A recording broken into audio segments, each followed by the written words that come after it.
Então vamos lá, meus queridos, estamos iniciando mais uma das nossas conversas aqui no Entre Nós, o nosso discipulado online. Já tivemos nosso momento de oração, já tivemos nosso momento de compartilhamento, né? Que a gente sempre faz aqui. Agora vamos entrar na parte do estudo bíblico, digamos assim, né? Estou falando isso para você que está assistindo a gente aí depois desse material gravado e por ar aí no YouTube, tá? Lembrando que a gente está trafegando em cima do livro do Paulo On, e Deus falou na língua dos homens, já há alguns meses que estamos aí trafegando. Hoje nós vamos finalizar o capítulo 7, capítulo importante, que fala sobre os escritos, né? Então eu vou fazer uma rápida revisão sobre o que nós conversamos na nosso último papo, que foi ao ar algumas semanas atrás, né? 2 semanas de folga aí por situações diversas, mas estamos juntos aqui, vamos embora. Então eu vou dar uma revisada básica aqui no que a gente conversou na último papo, tá bom? Sobre o capítulo 7, a primeira parte. Nós, então, falamos sobre os escritos, como está em cima, olha, os escritos, a arte do povo de Deus. E a gente percebeu, junto aqui, eu acho que a ideia do autor é essa, de que Deus também fala através da arte. E eu achei muito interessante essa abordagem por parte do Paulo On, no sentido de mostrar para nós que dentro dessa terceira divisão do texto bíblico hebraico, a gente tem a presença muito clara da arte nos textos, da arte como instrumento da fala de Deus para com o povo judeu, para com a gente também, com certeza, né? Aí a gente deu uma geral aqui sobre aspectos relacionados à arte, né? Não vou entrar nessa questão hoje aqui, porque é só uma revisão, mas nós pudemos pensar a respeito da subjetividade humana e quanto a arte pode ser um instrumento bacana para que isso seja compreendido, ou melhor compreendido. Falamos sobre beleza, estética, no caso da Bíblia, obviamente, expressa através da escrita, né? E também entendemos que Deus se relaciona com Israel e se preocupa com esse aspecto da beleza na sua relação, na sua maneira de se manifestar junto ao povo de Israel, tá? Isso tudo dentro do terceiro bloco da Bíblia hebraica, né? Nós temos a Torá, que é a lei de Israel, Nevim, que são os profetas, a gente está ali no Ketuvim, os escritos, né? Os escritos, que é esse grupo aí, o Ketuvim, também chamados de agiografa no grego, né, na tradição oriental, forma a terceira parte da Tanakh, ou a Tanaka.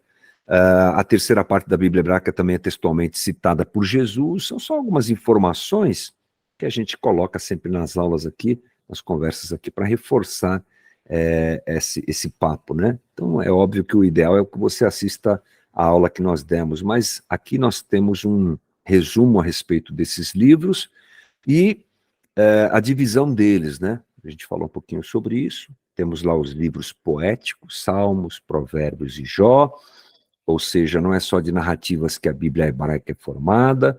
Quanto à forma e o gênero literário, é consenso entre os estudiosos que grande parte do cânon judaico é formado por poesias, ultrapassando os limites de uma mera articulação de fatos, de forma linear e descritiva, a poesia apela para os sentidos, para a beleza e tudo mais. Esses 3 livros, nós temos essa realidade presente assim de uma forma muito tranquila, né? E esse gênero literário, essa forma de escrever, ela ajuda essa conexão entre escritor e leitor, tá? Aí, eu tracei com vocês várias ferramentas utilizadas pelos escritores a fim de que o texto seja apresentado para a gente dessa forma um pouco mais artística. Então, nós falamos sobre esses aqui, ó, paralelismo sinônimo, que é a semelhança entre pensamentos em versos, paralelismo antitético, que é o contraste de pensamentos em versos paralelos, paralelismo progressivo, os versos subsequentes suplementam ou complementam o primeiro, concisão, que é a capacidade de declaração sintética, concretude, que ressalta a natureza concreta dos elementos tratados na poesia, e a imagística, que diz respeito à abundância do uso de imagens, de figuras, de linguagens, como, por exemplo, lá em Cantares. Bom, isso aqui é um resumo muito resumido, para ser assim, redundante, de tudo que nós falamos, né? Só uma lembrança básica aqui. A literatura sapiensal, que vem na posteriori, né? Provérbios, Jó e Eclesiastes. Falamos um pouquinho sobre essa sabedoria proverbial, sabedoria especulativa, e percebemos que essa sabedoria tem a ver com o esclarecimento da própria vida, da própria realidade humana. Foi bem bacana a nossa conversa nesse sentido, né? Aí falamos também sobre os acrósticos, ou seja, a palavra acróstico pode ser definida como uma composição poética em cada verso principia por uma das letras da palavra que lhe serve de tema. Uma forma específica de acróstico é o acróstico alfabético. A gente traçou essa conversa aqui. Também são ferramentas utilizadas nesses textos para que o aspecto artístico aconteça, né? O inclusio, outra forma comum, inclui a repetição de uma palavra ou linha de maneira a formar um inclusio. Aí eu dei alguns exemplos aqui, que a gente vai ficar só nessa passagem. O quiasmo, né? Mostramos detalhes sobre a composição do quiasmo, a maneira como ele funciona, a metáfora e a linguagem figurativa, né? Que é um esforço para comunicar sentimentos, apresentar Deus e seus atributos e valores, como alguns salmos apresentam. A símile, ou similaridade, semelhança, também apresentamos exemplos a respeito disso, e foi assim que foi a primeira parte da nossa conversa. Foi bem legal, porque mexeu com arte, né? Eu particularmente gosto de arte, como você já sabe, mas tivemos também algumas questões técnicas, eu acho que legais, assim, esclarecedoras diferentes. Nós continuamos dentro do capítulo 7. Nós não finalizamos o capítulo 7, porque agora nós vamos falar sobre os 5 pergaminhos, que é o grupo de livros conhecidos como Megilá, Cântico dos Cânticos, Ruth, Lamentações, Eclesiastes e Esther, tá bom? Esse agrupamento de livros menores está baseado no seu uso litúrgico, ou seja, esse grupo de livros, né, ele tem uma utilização litúrgica que eu achei bem interessante. Continuamos dentro desse movimento do capítulo 7, agora abrindo essa outra face, esse outro movimento dentro do livro, né? Então vamos lá. O Cântico dos Cânticos é lido no Shabat, durante a Páscoa judaica, marcando o começo da colheita dos cereais e comemorando o êxodo do Egito. Bom, é óbvio que isso aqui tem a ver com as festas judaicas, né? Então, veja bem, a gente já leu anteriormente aqui que cada um dos livros ele tem uma participação litúrgica justamente em festas, em celebrações e cerimônias que eram realizadas pelo povo de Israel dentro da sua cultura e da sua religiosidade. Então, o Cântico dos Cânticos é lido no Shabat durante a Páscoa judaica, tá? A Ruth, famoso livro de Ruth, é lido na festa das semanas ou festa das colheitas. Este romance é chamado de o romance da redenção. A narrativa central do romance ocorre durante a colheita do trigo na festa judaica do Shavuot. A partir do domínio grego, recebeu o nome de Pentecostes. Esse a gente conhece melhor, né? A gente que está estudando o livro de Atos aos domingos na Casa da Rocha, falou Pentecostes, a gente já se lembra que é a festa da colheita, essa coisa toda. Então, o livro de Ruth, na celebração, ele é lido, tá bom? Lamentações é lido no 9º dia do mês de Abê, que marca a destruição do templo. Aqui já não é uma festa, né? Aqui já é um lamento a respeito da destruição do templo de Jerusalém, e acho que é bem interessante a leitura do livro de Lamentações por conta desse episódio aí, né? O 4º livro, que é Eclesiastes, ou Querelê, é lido nas festas, ou na festa das cabanas. Essa é uma festa que não é celebrada pelos cristãos, mas ela faz parte da tradição judaica e assim por diante, tá? E o 5º livro desse grupo de livros que nós estamos analisando dentro dessa ideia dos 5 pergaminhos, é o livro de Esther. O livro de Esther é lido no Purim. E aí é festa, hein, gente? Aí é festa, né? Essa foto aí mostra bem como é que a coisa funciona, alegria, festa, libertação, livramento, né, do povo de Israel. Já já a gente chega lá, tá bom? Então, esse é o livro, o conjunto de livros chamado 5 Pergaminhos. Vamos começar agora a mergulhar em livro por livro, tá bom? O Cântico dos Cânticos, tá aí o nome em hebraico, Hassirim, ou maior dos cânticos, pode ser chamado também, pode ser chamado de Cantares de Salomão, Cânticos dos Cânticos ou Cantares de Salomão, ou simplesmente Cantares, você que escolhe. É semelhante ao saltério no quesito coleção de poemas. Na Bíblia cristã, ele está geralmente localizado junto com Provérbios, né, e Eclesiastes, a gente sabe, partindo do pressuposto que são obras de Salomão.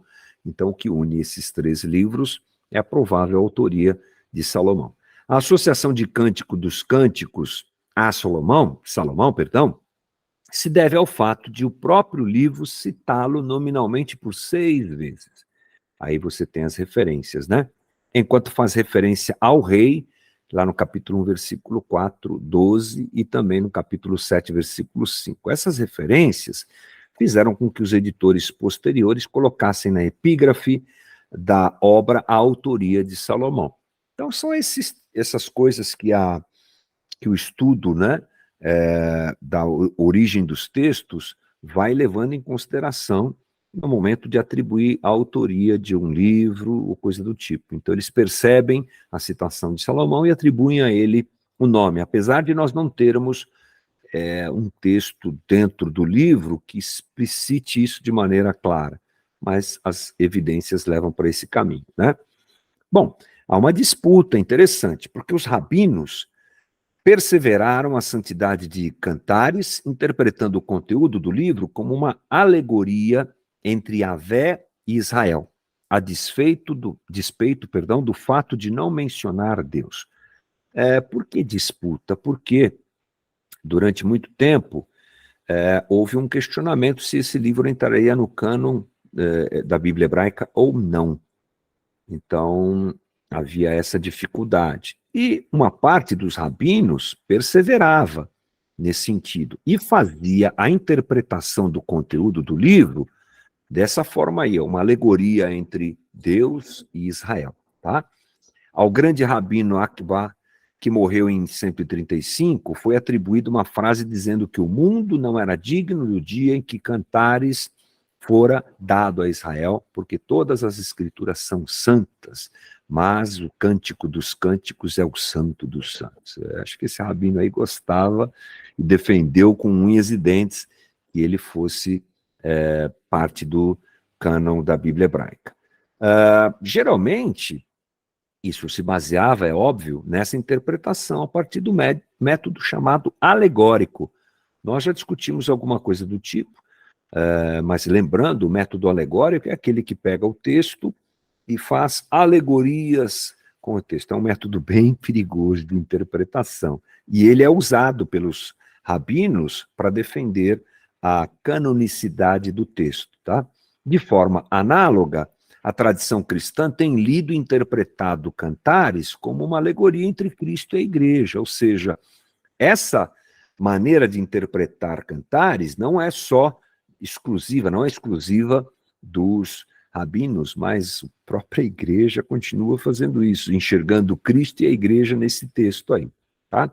A datação desse texto, vamos lá, opiniões variam amplamente sobre a datação dos poemas, a ocorrência da palavra persa pardes, que é jardim, no capítulo 4, versículo 13, aponta para uma redação no tempo pós-exílico. Outros acadêmicos colocam o livro dentro do período helenístico, entretanto, não temos evidências suficientes para apontar uma datação segura. Ok? Então a gente não tem essa informação. Mas uma boa interpretação sobre Cantares é importante a gente saber como é que a gente interpreta esse livro. A despeito da tradicional interpretação alegórica, a majoritária corrente acadêmica e atual vê Cântico dos Cânticos como Como é que é uma boa interpretação? É a gente enxergar nesse texto um drama com 2 ou 3 personagens principais, um ciclo de de cantos nupciais, reminiscências do culto à fertilidade, um único poema cujo tema é o amor, ou uma coleção de poemas cujo tema central é o amor. Ou seja, não é uma boa a gente interpretar esse texto de forma alegórica, muito menos de enxergar Cristo e a igreja nesse texto. Não é um bom caminho. Ele é um texto que tem uma linguagem diferente. O mais impressionante é a apreciação da beleza física nos poemas. A poesia reflete um ambiente rural e bucólico, com a apreciação da vida animal e da vegetação ao redor. É mesmo, é uma linguagem única, né? Quem já leu Cantares sabe do que eu estou falando. E o autor utiliza ligações e metáforas relativas a esse mundo rural, tal. Ele faz algumas coisas interessantes, né? Alguns símiles são estranhos aos nossos ouvidos, tipo assim: há uma égua dos carros de Faraó, eu te comparo, ó amada minha.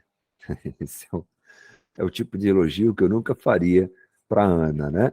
Chamá-la de, assim, compará-la a uma égua dos carros de Faraó. Mas naquela época, né, era um elogio, com certeza, o que o autor está fazendo. Mas é só aqui um adendo a respeito da linguagem diferente que o autor utilizou nesse texto. E olha só, outro exemplo. De você brota um pomar de romãs com frutas seletas, com flores de hena e nardo e açafrão, cálamo e canela, com todas as madeiras aromáticas, mirra e aloés, as mais finas especiarias. Você é uma fonte de jardim, um poço de água viva, de águas vivas que descem do Líbano. É uma linguagem bem interessante, bem além do nosso tempo, aquém do nosso tempo, né? Mas, ok, vale, né? O texto, gente, ele tem uma conotação de amor erótico. É isso aí. Então, não dá para a gente interpretar o texto alegoricamente. Ah, é Cristo e a igreja. Não, não é Cristo e a igreja. Aqui, a conversa é sobre amor erótico. O fator mais interessante do texto de Cântico ou Cantares é a sua desinibida celebração do amor sexual. É isso aí, é sobre isso aí que o texto fala, tá? Várias passagens se prestam pontualmente a interpretações sexuais, como capítulo 5, versículo 4. O meu amado pôs a mão por uma abertura da tranca. Meu coração começou a palpitar por causa dele. Isso aqui é quase sexo explícito, né, gente? Não tem nem o que falar. É sexo, é erótico. O conteúdo do texto é esse, tá bom? Cântico dos Cânticos é um dos 2 únicos livros da Bíblia hebraica que não menciona Deus. O outro é o livro de Esther. Olha que interessante. Por outro lado, o rabino, de novo, aquele lá, né? O Akbar, declarou que era santo dos santos devido talvez à pureza do amor expresso, e se valida por sua força e beleza. A força e o poder do amor são celebrados. Ok, né, trazendo aqui a constatação. Quem são os personagens e que tipo de relação eles têm? Antes de entrar nisso aqui, fechamos então, talvez um ponto, um dos mais importantes. O tipo de interpretação que a gente deve dar a Cantares não nos deve levar a alegorias do tipo, ah, isso aqui é Deus e a igreja, Cristo e a igreja. Não, tá bom? Ponto passivo, não vá por esse caminho. Ali você tem um conteúdo de relacionamento humano, bastante erótico, por sinal. Mas vamos tentar entender quem são esses personagens, que tipo de relação eles têm. Bom, no nosso livro de cabeceira, a gente tem algumas informações que eu acho que são interessantes. Há pouco para indicar que os amantes são casados. Você sabe que esse é o tipo de coisa que eu nunca pensei. Mesmo tendo lido o livro algumas vezes, até mesmo usado esse livro, a gente às vezes usa esse livro para alguma coisa assim dentro de uma reunião de casais. Eu nunca tinha pensado nesse aspecto que o nosso livro traz. Não indica nada, ou há pouco ou quase nada indica que eles são casados, olha só. É por isso que a mulher tem de ir buscar tem de ir em busca do homem. Capítulo 1, versículo 7, ela pergunta onde ele pastoreia o seu rebanho. Capítulo 3, versículo 2, ela sai da cama e passa pela cidade para procurá-lo. Quando o encontra, leva-o até a casa de sua mãe. Já leva direto o cara lá na sogra, né? Em outra ocasião, ela é espancada pelos sentinelas enquanto busca o seu amante. Em 7, 10 e 13, 10 a 13, ela o incita a ir com ela para as vinhas e promete que lá eu lhe darei o meu amor. A impropriedade desse amor é refletida em 8:1. Ah, quem dera você fosse meu irmão, amamentando nos seios da minha mãe. Então, se eu o encontrasse fora de casa, eu o beijaria e ninguém me desprezaria. Então, há um conflito, né? Parece que a relação desses dois personagens não é muito aceita pela sociedade que está ao redor deles, tá? É claro, então, que o amor previsto, diz o nosso autor, não é protegido pela instituição do casamento. É essa a avaliação que o Paulo On faz, que eu nunca tinha percebido isso, né? Mas, ok, isso não muda em nada a importância do livro e também não muda em nada a maneira como ele é escrito. É isso aí que nós estamos falando mesmo. Não há nenhuma indicação que seja adultério, que seja adúltero esse relacionamento, que qualquer das partes seja casada com outra pessoa. Também isso não existe no livro. Muito provavelmente, perdão, os amantes são jovens e solteiros. A mulher apela às filhas de Jerusalém como cúmplices, e isso novamente sugere arranjos clandestinos. Olha que interessante. Bom, algumas considerações que eu darei a partir dessas informações aqui. Esse é um texto interessante que ele é usado em aconselhamentos e casamentos, sem a maior parte das pessoas, tenho certeza, assim como eu, até então, levar em consideração esse aspecto, né, de que os personagens não são casados. Isso é bem interessante. Eu achei, no mínimo, interessante a gente citar isso aqui, tá? O importante é a gente entender qual é o foco do autor. Sempre que a gente lê um texto, a gente tem que pensar o que é que está querendo se dizer com isso aqui. E o foco e o assunto do texto é relacionamento e amor eros entre homem e mulher. Ponto.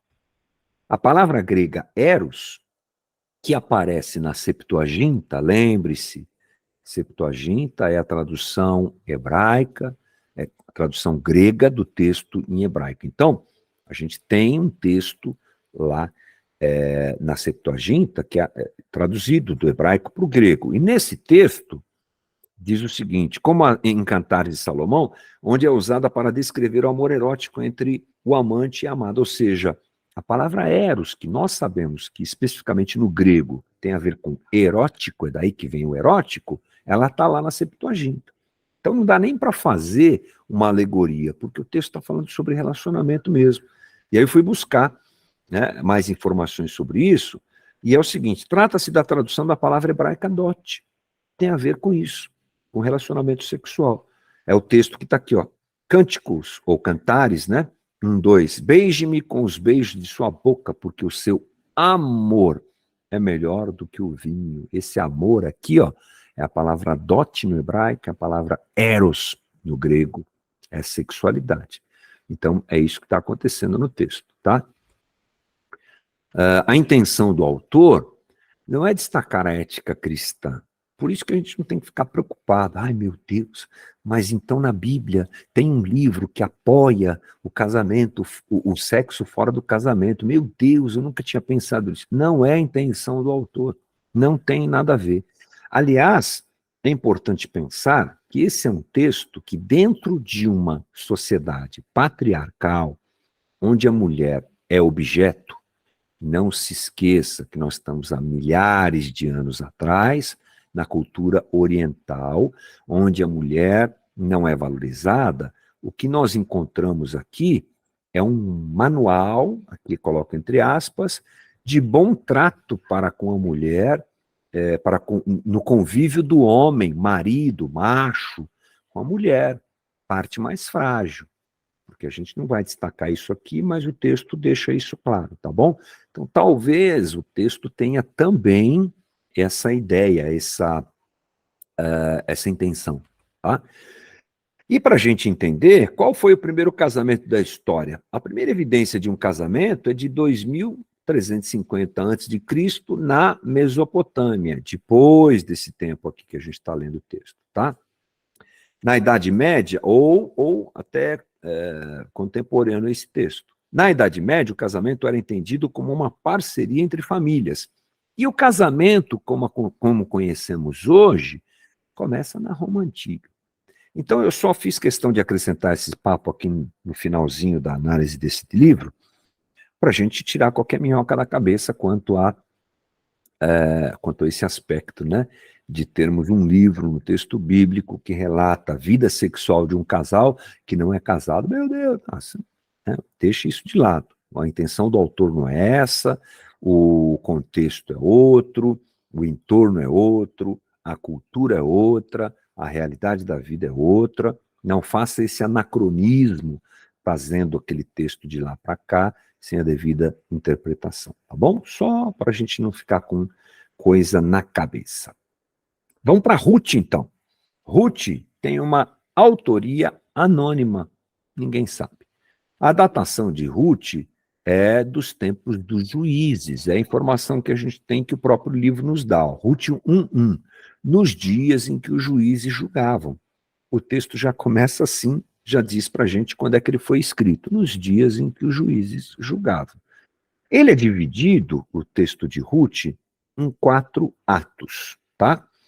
O primeiro ato do livro de Ruth começa com uma crise familiar por causa da seca na cidade de Belém, onde uma família judaica, a família de Elimeleque, migra para Moabe. Lá, 2 filhos dessa família se casam com mulheres moabitas, tá? De outro povo, porém, eles morrem sem deixar descendentes. A viúva Ruth, né? Aquela que recebe o nome aí do livro, decide ficar com a sua sogra, Noemi, e volta com ela para Belém. Chegando lá, elas enfrentam dificuldades financeiras, mas Ruth acaba encontrando trabalho na plantação de um homem chamado Boaz, o resgatador, né? Então, esse é o primeiro ato, essa crise e a migração, essa crise, a morte dos maridos, né? A migração dessa família, então, e aí encontram-se Ruth e Boaz, tá? Segundo ato, envolve um encontro casual entre Ruth e Boaz, um parente resgatador da família de Elimeleque. Terceiro ato, temos o planejamento de Noemi, nas palavras de Lazor, um comentarista, o trama engenhoso de Noemi em fazer Ruth se apresentar a Boaz a fim de obter dele o benefício dos resgates. Aquele momento em que Noemi vai tramando a coisa, vai lá, faz assim, faz assado, né? Bem interessante. E, finalmente, no quarto ato, Boaz, um homem justo, resgata Ruth e, junto com ela, as terras de Elimeleque, recebendo-a como sua esposa. É um casamento em levirato, segundo Deuteronômio 25 e Gênesis 38, e traz a restauração da família de Noemi. É um livro muito bonito, né, gente? Fala sério. Ao fim, apresenta-se uma genealogia comprovando que a casualidade era, de fato, a providência doce e amarga de Deus em favor dessa família. E, de forma mais ampla, em relação a todo o povo, uma vez que Ruth, uma moabita, ou seja, de origem gentílica, se tornará ancestral do rei Davi, e no Novo Testamento, ancestral de Jesus Cristo. É Deus escrevendo na história, né, gente? É uma coisa impressionante, usando gente, usando dramas, né? Encontrando gente de coração disposto a fazer parte do seu processo e do seu projeto que vai desencadear Jesus. É uma coisa linda demais esse livro, muito bonito. As mulheres gostam muito do livro de Ruth, né? Não é por acaso, é uma força muito bonita, mulheres são valorosas nesse livro, é muito legal. Vamos para Lamentações, ou Lamentações de Jeremias, se você preferir. Como o próprio nome do livro diz, é o conjunto de 5 poemas de lamentação compostos tradicionalmente pelo profeta Jeremias, embora o texto seja anônimo, para expressar a grande tristeza com a destruição de Jerusalém do seu templo em 586 a.C., e a deportação de parte de sua população para a Babilônia. Então está aqui a razão pelo que o livro é chamado de Lamentações. Ele registra a expressão e o coração do profeta Jeremias, vendo toda a destruição que aconteceu com a sua nação. O seu nome hebraico é Ecan, ou seja, ó como, né? Nas versões gregas ganha o nome de Lamentos. Pronto. O gênero de poesia de lamento era algo conhecido dentro do contexto do Antigo Oriente Próximo, sendo atestado na literatura babilônica. Portanto, esse gênero literário aqui de lamentações não é exclusivo de Israel, tá bom? Vamos falar sobre a perspectiva desse livro. Primeiro, a destruição e o exílio foram consequências merecidas pelo pecado de Israel. É o que você encontra já no primeiro capítulo. Eu sou é justo, perdão, eu sou, ou seja, Deus, o eu sou é justo, pois me rebelei contra os seus mandamentos. Essa é a perspectiva de Jeremias. Aquilo que acontece com o povo é justo, é devido, porque se rebelaram contra o Deus de Israel. O autor expressa forte resistência ao juízo do santo sobre Judá. Tu te cobriste de ira e nos perseguiste, mataste, não tiveste piedade. Apesar de saber que está certo, ele não gosta do que está acontecendo, né? Mas também expressa a fé sincera de que o auxílio terminará que o exílio terminará e haverá juízo sobre os inimigos de Judá pelos crimes que cometeram contra a nação. A bondade do eu sou é a razão de não sermos consumidos. As suas misericórdias não têm fim. Renovam-se a cada manhã, grande é a sua fidelidade. Opa! É daí que vem aquele famoso texto que a gente fala frequentemente, né? As misericórdias, perdão, do Senhor se renovam a cada manhã. É a expressão, olha que bonito isso, é a expressão de Jeremias diante do caos, perdão, do caos do exílio, na expectativa de que a misericórdia de Deus se renove, ele perdoe o povo e puna aqueles que se levantaram contra Israel. É uma esperança muito bonita do profeta, né? Em termos de estrutura, Lamentações é formado por 5 poesias de lamento, sendo que 4, de 1 a 4, são acrósticos. Essa forma observável em alguns salmos é a composição dos versos a partir das 22 letras do alfabeto hebraico. Você lembra? Eu coloquei numa das nossas conversas aí, foi na última que nós tivemos, uma tabelinha mostrando como é que funciona, né? É muito bonito, os acrósticos, eles são visualmente muito bonitos. O autor, pela unidade da linguagem, pela temática, é razoável pensar que Lamentações é uma obra de um único autor, uma testemunha ocular que sobreviveu à destruição da cidade. Provavelmente foi o próprio Jeremias, gente, que compôs esses lamentos em algum tempo entre 586 e 550. Jeremias viu tudo de perto. E foi terrível, gente, foi terrível. Eclesiastes, vamos ao livro de Eclesiastes. Da sua forma grega, Eclesiastes, também chamado de Correlê, ou seja, mestre, na tradução NVI, é o livro mais azedo da Bíblia. Eu concordo. Mas eu já vou falar que é um livro apaixonante para quem quer perceber a realidade da vida em que nós vivemos. É um livro muito forte, é um livro muito realista, não que os outros não sejam, né? Claro, mas o livro de Eclesiastes, ele é um livro que chama a gente à realidade. Foi um livro muito importante no ajuste da minha espiritualidade. Por isso que a gente pode chamar ele de um livro azedo, porque ele é um tanto quanto azedo mesmo. A vaidade, que é uma palavrinha muito frequente no texto, ela está relacionada à efemeridade da vida, ou seja, ao vapor. A palavra no hebraico melhor traduzida é essa, vapor. Tudo é vapor, tudo é vapor, tudo é vaidade.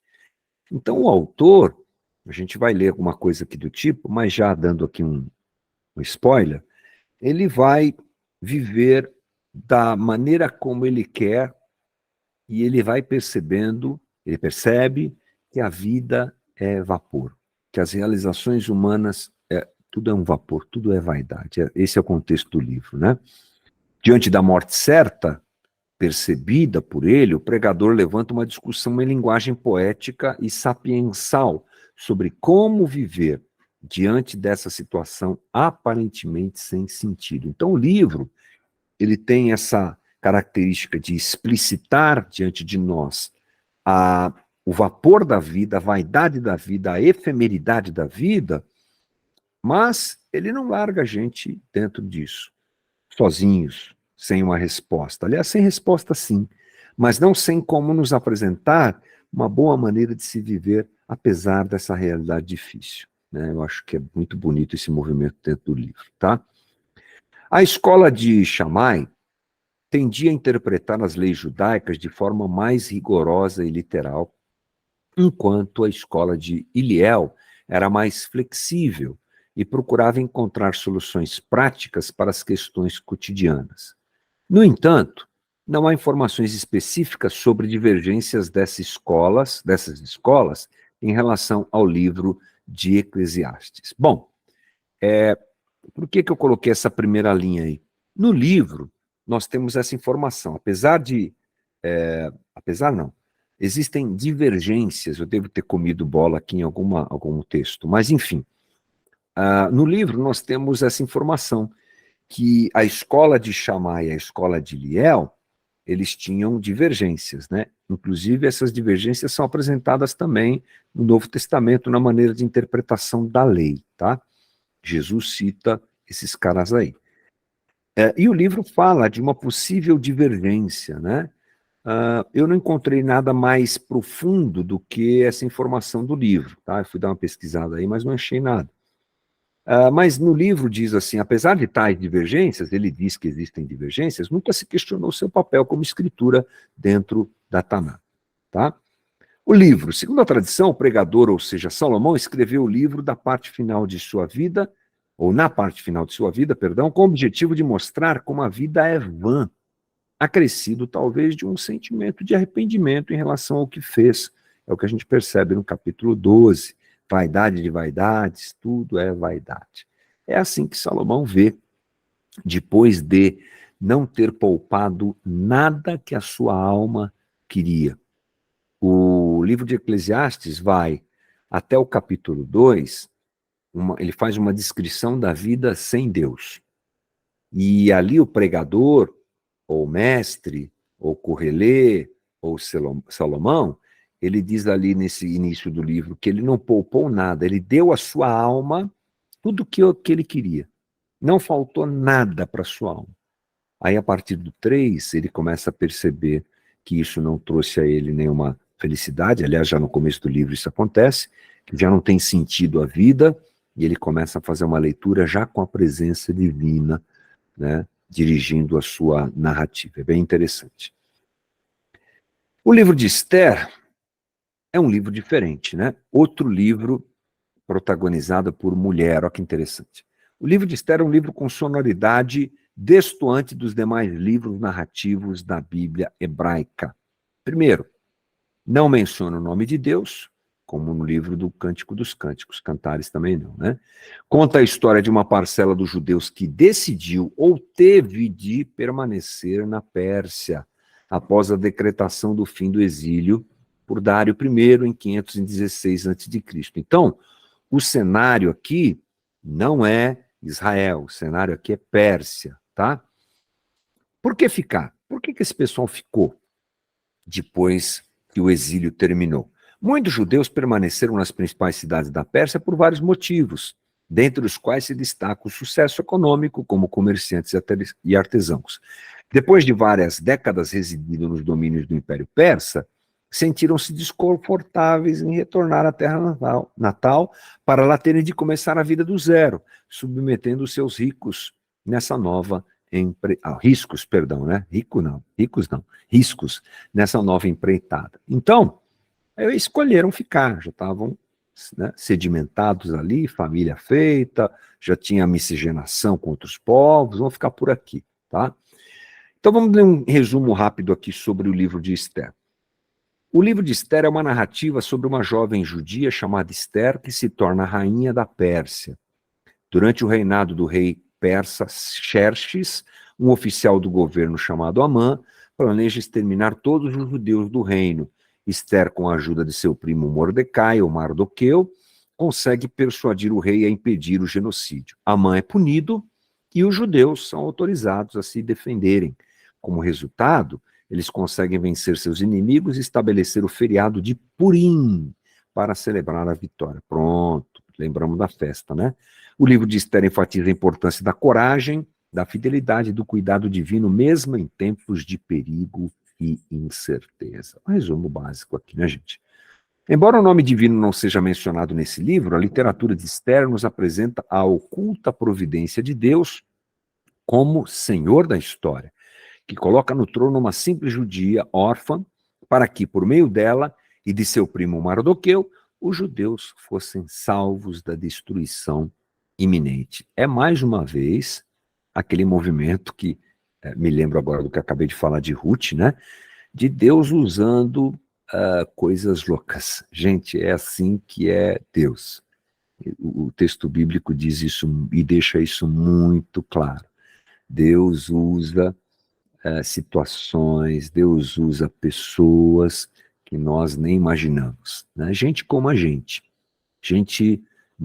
com muitos limites além dos nossos às vezes, mas ele está realizando o seu plano na história. Aqui mais uma vez a gente vê isso. Olha lá. As várias reviravoltas da narrativa, principalmente relacionadas à consulta dos anais e das crônicas reais, ressaltam certo tipo de suspense em relação à preservação da vida dos personagens e do próprio povo de Deus. A atitude heróica e sacrificial de Esther, que foi ter com o rei dizendo, se eu tiver de morrer, morrerei, e a denúncia contra a conspiração feita por Mardoqueu, reforçam o panteão de heróis que foram enaltecidos em todo o esforço dos judeus no pós-exílio, na reconstrução de sua identidade nacional. É esse ato heróico, capitaneado por uma mulher, que vai dar origem a uma das festas mais importantes do judaísmo pós-exílico, a festa do Purim. É isso aí. Interessante. Esther não é o único livro temático cuja temática é feminina e cujo ambiente é um país estrangeiro. Temos precedentes disso na narrativa de José, em Gênesis, na história de Ruth e no relato de Jonas. Entretanto, a história toda de Esther acontece na Pérsia e não possui qualquer relação com o Judá. Eles estão em outro canto, em outro lugar. A datação, em termos de datação, por fim, não temos meios para afirmar com certeza quando o livro foi escrito. Fiquem abertos a essa questão da datação, tá bom? Bem, agora que a gente fechou aqui os 5 pergaminhos, a gente entra nas narrativas, ou as narrativas, tá? As narrativas têm a seguinte ordem na Bíblia hebraica: Daniel, Esdras, Neemias, um livro só, e Crônicas. Vamos seguir um outro ordenamento cronológico, que é o proposto pelo professor, né? Crônicas, Crônicas, Esdras e Neemias, tá? Então, primeiro e segundo Crônicas. Na Bíblia hebraica é um livro só. Nome na Bíblia hebraica é isso aí, Eventos dos Dias. Não vou nem tentar ler isso aqui em hebraico, porque é quase impossível. Os Eventos dos Dias. É Crônicas, né? Uma boa tradução. Crônicas é o nome proveniente da tradução de Jerônimo, no século IV, um dos pais da igreja que fez uma tradução. Ele traduziu a Bíblia inteira. E ele deu esse nome aí, tá?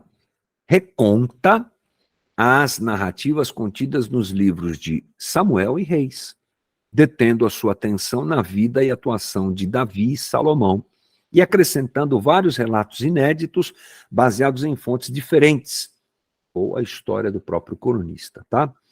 Mas a grande diferença está no fato de a literatura de Samuel e Reis ter sido composta antes do evento traumático do exílio. Então, você tem aí uma diferença, né? Um narra pós-exílio, um narra antes do exílio. Detalhes: uma temática comum aos escritos dos cronistas, ou do cronista, incluindo Esdras, Neemias, é a centralidade do templo e sua relação com o sucesso do reino. Em outras palavras, quando o povo se manteve fiel à aliança, oferecendo uma adoração adequada no templo, o reino foi assegurado. Quando ocorreu o contrário, o reino foi ameaçado e finalmente destruído. É o que ele está sempre ressaltando aqui. Há uma denúncia implícita do cronista contra o reino do norte, por não somente ter se apartado da casa de Davi, consequentemente da aliança que Yahvé fizera com essa dinastia, como também por se tornar rebelde por causa da idolatria e dos reis ímpios. Então tem uma denúncia feita no livro para com o reino do norte e a sua idolatria. E a gente sabe que foi isso mesmo que aconteceu, né? Vamos para Esdras/Neemias. Há uma interconexão entre o último capítulo de 2 Crônicas e o primeiro de Esdras/Neemias. Onde uma obra termina, começa outra. Não é à toa que muitos, ao longo da história, consideraram que Crônicas e Esdras e Neemias foram escritos por uma mesma pessoa. Pode chamar de o cronista. Esdras/Neemias é contado na Bíblia hebraica como um só livro, identificado na maioria dos manuscritos como Esdras. Beleza. E essa tradição durou até pelo menos a Idade Média. Um livro só até a Idade Média, tá? Vamos fazer um resumo aqui. O livro de Esdras/Neemias é uma narrativa histórica que registra os acontecimentos que envolveram a restauração dos judeus exilados na Babilônia e a reconstrução do templo em Jerusalém. O livro pode ser dividido em duas partes principais. A primeira parte, que corresponde ao livro de Esdras, começa com a permissão do rei persa Ciro para que os judeus retornem a Jerusalém e reconstruam o templo. Eles estavam em exílio. Ciro, que é feito servo de Deus, impressionante essa história, né? Libera e apoia essa empreitada de retorno a Israel e de reconstrução do templo. Sob a liderança de Zorobabel, o povo judeu enfrenta muitas dificuldades e oposição, mas finalmente conclui a construção do templo. Esdras, um escriba, sacerdote, é enviado de volta a Jerusalém para ensinar a lei de Moisés e restaurar a adoração adequada no templo.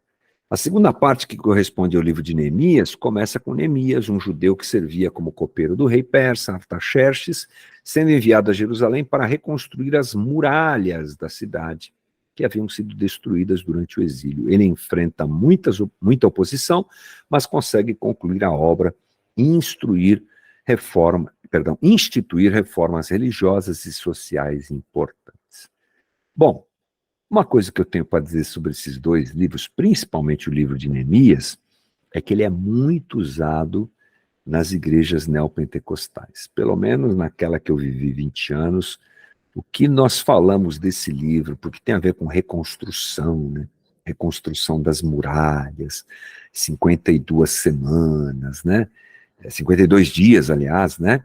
Uma coisa assim fenomenal. Então, sempre é um livro utilizado, Esdras também, mas Neemias eu acho que mais, para falar sobre essa capacidade humana, sobre essa coisa que Deus vai te dar graça, você verá a sua vida reconstruída. É muito forte essa interpretação, tantas vezes alegórica, né?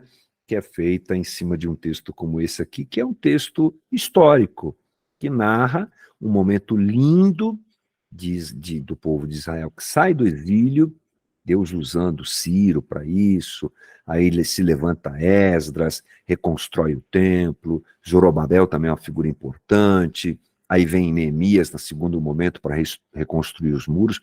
É uma coisa muito bonita, mas existe obviamente uma distância muito grande entre o que nós hoje vivemos como Evangelho de Cristo e o que esses irmãos viveram lá. Serve para a gente, obviamente, como estímulo de fé, de perseverança, de cuidado, e até algumas lições quanto ao cuidado da nossa espiritualidade podem ser encontradas aqui, mas tem que tomar cuidado com tipo de interpretação além disso. Em ambas as partes do livro, há uma ênfase na importância da fidelidade a Deus. Aí, ó, é aquilo que eu acabei de falar, né? E da obediência à sua lei.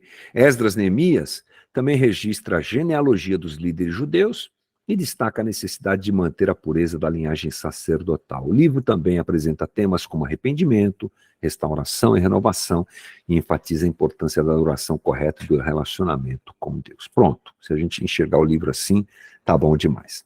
Um mau retorno. A narrativa começa no decreto de Ciro e o retorno dos judeus exilados à sua terra. Essa volta, porém, não acontece como o povo esperava.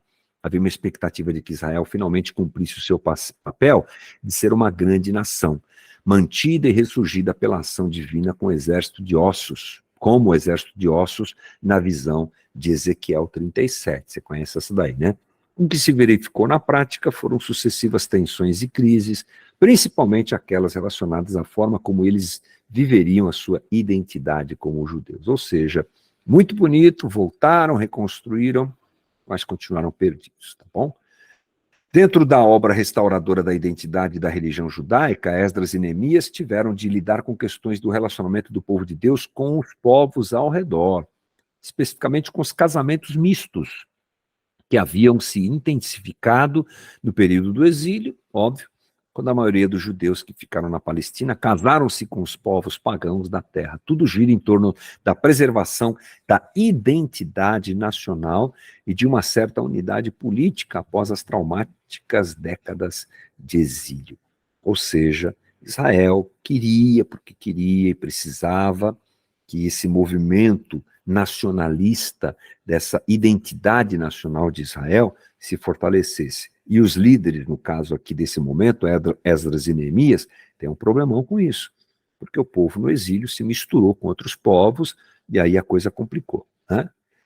Vamos para Daniel, gente. O Daniel é um livro sui generis, ou seja, diferente, dentro da Bíblia hebraica. Divide-se em duas partes, a narrativa concernente à vida de Daniel e dos seus 3 amigos, que vai do 1 ao 6, e a parte profético-apocalíptica. Como grande parte de seu conteúdo pertence à segunda visão, é comumente classificado como um todo como literatura apocalíptica. Isso mesmo que você está ouvindo. Daniel, frequentemente é lembrado a partir da história de Daniel e de seus amigos. A minha banda tem uma música chamada Daniel, você deve se lembrar, né? Mas o livro, de um modo geral, ele é mais visto e classificado como literatura apocalíptica. Se você estiver fazendo o caminho das letras junto com a gente, você vai se lembrar que nós falamos sobre o que é literatura apocalíptica, né? Que ela é presente no texto bíblico, em textos como o de Daniel. Então a gente não tem só literatura apocalíptica no Apocalipse. A gente tem a literatura apocalíptica em outros livros, como no caso de Daniel, né? Ela é uma literatura bastante conhecida, principalmente num momento que vem, no nosso próxima conversa, nós vamos tratar isso, que é o momento intertestamentário. A literatura apocalíptica explode nesse momento aí. Mas, enfim, Daniel é um livro de literatura apocalíptica que, segundo o meu professor no seminário, faz par muito bem com Apocalipse. Se a gente conseguir ler Daniel e Apocalipse, a gente entende muito melhor algumas coisas, tá? Fica a dica. A primeira parte, semelhante às narrativas de José e de Esther, o cenário principal da história é a corte real, no caso de diversos reis, de Nabucodonosor até Dário. Então, passam-se vários reis aí. Daniel não tem como preocupação primeira nos apresentar um relato historicamente acurado. Pelo contrário, sua preocupação é teológica, nas palavras de Lazor, que é o comentarista, né? Demonstrar como as promessas da aliança divina são mantidas diante da oposição maligna que a história nada mais é que o cumprimento das promessas. Então, essa é a ideia de Daniel, não quer mostrar nada além disso, tá? A segunda parte de Daniel seria bem definida como um texto apocalíptico, né? Basicamente, a literatura apocalíptica é expressa pela revelação de uma verdade de Deus oculta sobre fatos do presente e os destinos futuros de Judá e dos grandes reinos feita por meio da intermediação e ação de seres espirituais como os anjos, como acontece em Daniel. Essa é a classificação que a gente poderia dar a um texto apocalíptico, é o caso de Apocalipse também, né? Os sonhos de Daniel, que ele interpreta como visões, são marcas características dessa forma de literatura. Por exemplo, o sonho de Nabucodonosor, interpretado por Daniel, referente à estátua que apresenta uma sucessão de vários reinados e épocas. É uma visão apocalíptica e futura que mostra vários reinos, uma estátua composta por várias partes, cada parte com um tipo de material, por fim vem uma pedra maior do que tudo e esmaga aquela estátua. Ela está falando sobre o reino de Deus que virá. Muito bonita essa interpretação de Daniel. Enquanto na literatura profética o reino escatológico de Deus surge da história por meio de um filho de Davi, na literatura apocalíptica ele vem do céu, em uma entrada apocalíptica e transcendente. Nesse sentido, tanto a parte narrativa que sublinha a soberania de Yahvé sobre os governos do mundo, como a apocalíptica, em que o futuro e o destino de Israel e das nações estão nas mãos de Yahvé, afirmam a implantação do reino, que jamais será destruído e que nunca será dominado por nenhum outro povo. É o reino de Deus. É isso aí. Em termos de transição textual, temos no texto grego de Daniel algumas adições.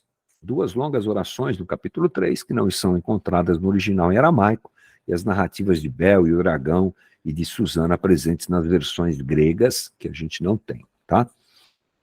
Conclusão, gente.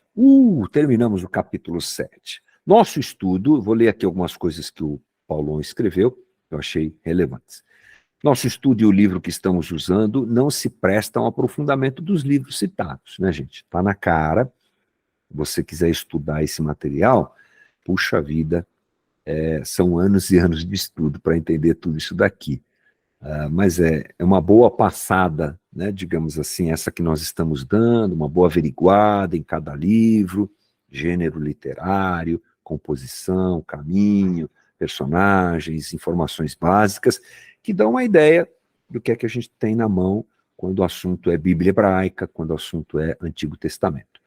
O objetivo desse capítulo está em levar o leitor a perceber a beleza estética dos escritos e adentrar na leitura desses documentos tão ricos que, de forma singular, expressam a experiência de vida cotidiana do povo de Deus. Acho que ler o texto do Antigo Testamento a partir dessa perspectiva é bacana. Os escritos nos apresentam o mundo real, o cotidiano normal, em que os milagres narrados na Torá talvez não ocorram, mas que em todos os instantes pode-se ter a certeza da soberania e do cuidado divino sobre toda a criação. Eu achei esse um ponto bem interessante, né? Nessa descrição, nessa divisão tripartite da Bíblia hebraica, em que você tem Torá, profetas e escritos, escritos realmente é pé no chão, né? É uma divisão boa, penso assim, óbvio, né? Ela foi dirigida por Deus, por isso que é boa. Mas eu estou dizendo assim, que coloca a gente no chão, com a vida daquelas pessoas como exemplo, e ao mesmo tempo enfatiza o cuidado e a direção de Deus, né? Assim finalizamos nossa jornada pelo mundo da Bíblia hebraica, conhecemos o seu contexto, à luz dele, e à luz dele visitamos as suas partes mais importantes para descobrir que a revelação divina se amolda divinamente à compreensão humana. Entretanto, essa revelação ocorre dentro da história. E há uma parte da história que o cânon protestante se cala em nos narrar. É hora de mergulharmos naquela página branca que separa o Antigo Testamento do Novo Testamento. Então, o que é que o nosso professor e dirigente, aí, a partir do livro que nós estamos utilizando, está dizendo? É que essa geral que nós demos aqui em toda a Bíblia hebraica, se você quiser chamar de todo o Antigo Testamento, você também pode, foi superficial em muitos aspectos, é óbvio, mas a intenção dele é justamente evidenciar Deus falando, Deus se revelando, Deus trabalhando a sua revelação e a direção de toda a todas as coisas dentro da própria história. Então, nesse sentido, eu acho que o livro é muito, muito bacana. Próxima aula, gente, nós entramos num momento histórico muito significativo, que é esse que nós chamamos de momento intertestamentário. Quando você tem nas mãos uma Bíblia, a minha está aqui, deixa eu ver se a minha tem. Você pega uma Bíblia de papel, cada vez menos a gente usa a Bíblia de papel, né? É impressionante, mas a minha está aqui.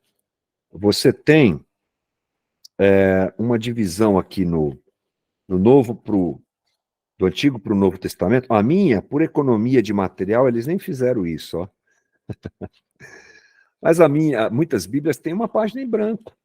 Essa página em branco é esse momento que a gente começa a estudar nos próximos dias, ou seja, a gente vai tratar sobre história. E por que preciso tratar sobre esse momento? Porque esse momento vai construir todo o cenário para quando a gente entrar no Novo Testamento. Esse momento é interessante. Olha, só vou te dar um spoiler aqui, por exemplo. Nós estamos há quantas semanas conversando sobre esse texto aqui do Antigo Testamento? Muitas. Você não ouviu nenhuma vez a palavra sinagoga, né? Não ouviu. Por quê? Porque sinagoga é uma realidade no momento intertestamentário.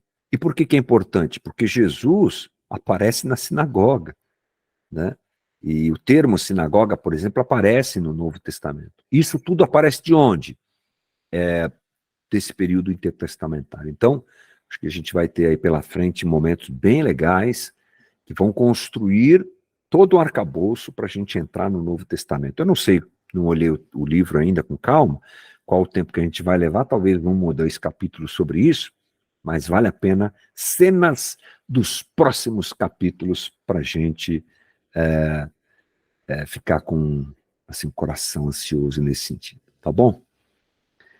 Então, vamos lá. Uma boa noite para quem eu não vi aí no começo da reunião e o microfone é de vocês. Fique à vontade. Se tiver alguma coisa para complementar aí, pode falar. Boa noite, boa noite. Tava com saudade, viu? Tava com saudade, fazia tempo já que a gente não se via aqui. O pastor ele falou algo que eu achei muito legal, né? Essa questão do uso de Neemias, né? O pessoal gosta, né? Meio que um fetiche. Eu lembro que tinha um menino na outra igreja, e aí ele dizia assim: não, porque eu faço parte de um ministério que ninguém quer. E eu, meu Deus, mas que ministério é esse que ninguém quer, pelo amor de Deus, né? E ele não falava o nome, eu fui ficando ansioso, falei: será que é alguma coisa que eu não conheço, né? E ele, não, que eu faço parte do ministério de Neemias, da igreja. Olha, eu nem sabia que tinha esse. É tão desconhecido, é tão. E vocês nem propagam. Ele, porque não é todo mundo que quer. Eu percebi que ele usava até numa vibe meio que sacrificial ali, né? Eu sou um Neemias, eu pinto a igreja, enfim, né? A igreja, né?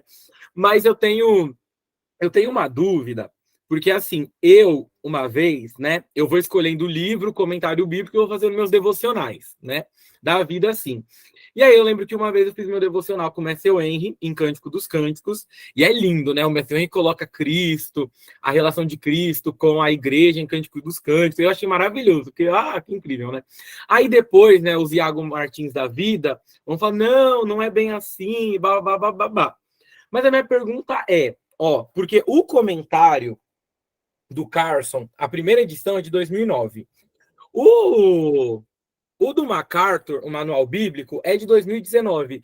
Todos eles trazem uma citação em relação a essa. O MacArthur, ele diz: a variação tipológica admite a realidade histórica, mas conclui que o livro tem como objetivo final descrever o amor de Cristo, o noivo, pela igreja, a noiva. O Carson coloca: usado como ilustração, o cântico diz coisas belas sobre o relacionamento de Cristo com a sua amada igreja. Somos lembrados, entre outras coisas, da fortaleza do amor de Cristo, de seu prazer em ouvir as orações da igreja, do anseio por sua presença, do convite de Cristo para estarmos em sua companhia, dos perigos de não lhe abrirmos a porta. Embora todos esses também ressaltem de que, né, há esse outro caminho que não alegórico, a minha pergunta é: quando foi que começou ou que nasceu essa noção de não ser mais alegórico? Porque, pelo que eu percebo, a maioria dos comentários antigos fazem essa alegoria, né? Tem uns que até nem consideram. a questão histórica do texto em si. Bom, quando você coloca na mesa todos esses caras aí, a gente tem que respeitar, né, meu? Você já deu um truco aí, né, meu? Aí já colocou o Carson na mesa, fica difícil, né? Bom, desde que eu comecei a estudar o texto bíblico com mais cuidado, essa tem sido, é assim que eu tenho ouvido falar sobre o livro, essa interpretação não alegórica, digamos assim, que a situação é levada mais na base do relacionamento homem e mulher e assim por diante. Não tenho essa resposta para você, preciso pesquisar, fui em cima do próprio livro do Paulo On, como eu já tinha essa perspectiva, achei que tudo bem, sabendo que tem uma linha que realmente interpreta como Cristo e a igreja, vou te dever isso e vou tentar fazer essa lição de casa aí, se não para a próxima, o mais rápido possível, para te dar essa resposta, né, tentando achar outra explicação a respeito disso aí. Como é que essa situação mudou? Não sei. Eu não sei se foi um embate durante... Me parece que o Paulo On deixa assim a entender, pelo que eu lembro aqui na leitura que eu fiz esses dias, de que é um processo que vai uma hora um pensa assim, outra hora o outro pensa, sabe? Eu acho que é uma coisa que vai de um lado para o outro. Mas eu não vou fechar aqui. Interessante, né? Acho que eu não vou fechar isso aqui com você para não falar aquilo que eu não sei. E aí eu fico te devendo essa e a gente tenta melhorar essa informação aí para a próxima conversa. Pode ser? Não, tranquilo. É porque me chamou a atenção até pela questão das datas. Porque quando eu vi o do Carson, eu falei, bom, se é mais atual, não vai ter essa questão alegórica, né? Porque parece um movimento mais recente. Mas tudo bem, me chamou a atenção. Boa, mas é legal. É legal dar uma olhada nisso. Show de bola. Obrigado pela participação. Bom, então tá beleza, gente. Espero que essa passada que nós demos pela Bíblia hebraica tenha sido bacana para vocês. É claro que eu percebi o seguinte no livro, né? Do Paulo On, Bernardo Shaw e Paulo On. Às vezes eu troco o sobrenome dos dois, né? Então, o Paulo On, é óbvio que no começo a gente teve uma carga imensa de informações sobre a língua, né? Vocês lembram que a gente conversou sobre isso? Língua hebraica, sua origem, de onde a coisa aconteceu, de onde veio, tudo mais. Depois a gente foi para o grego. E aí chega nessa aula que nós tivemos agora, essas duas últimas, se eu não estiver enganado, a gente tem uma coisa mais en passant, né? Por quê? Porque a ideia do livro é reforçar a fala de Deus para com o homem, né? Então, ele gasta bastante do seu livro no começo, nos dando todo esse caminho, mas a gente não pode deixar de ler, a partir dessa perspectiva também, os capítulos que a gente tem lido aqui no final. Mas eu tenho sido bastante edificado, mesmo nessa aula de hoje, que é uma coisa mais assim, para a gente lembrar dos textos bíblicos, como faz muito tempo que eu não mexo com o Antigo Testamento, foi legal. É verdade, ó. A gente vai deixando o Testamento meio, né, o Velho Testamento, o Antigo Testamento meio de lado, para se focar mais no Evangelho de Jesus, e algumas coisas até a gente esquece, né? Mas serviu bastante assim para edificar, para lembrar, foi legal. Espero que para vocês também. Tá bom, gente?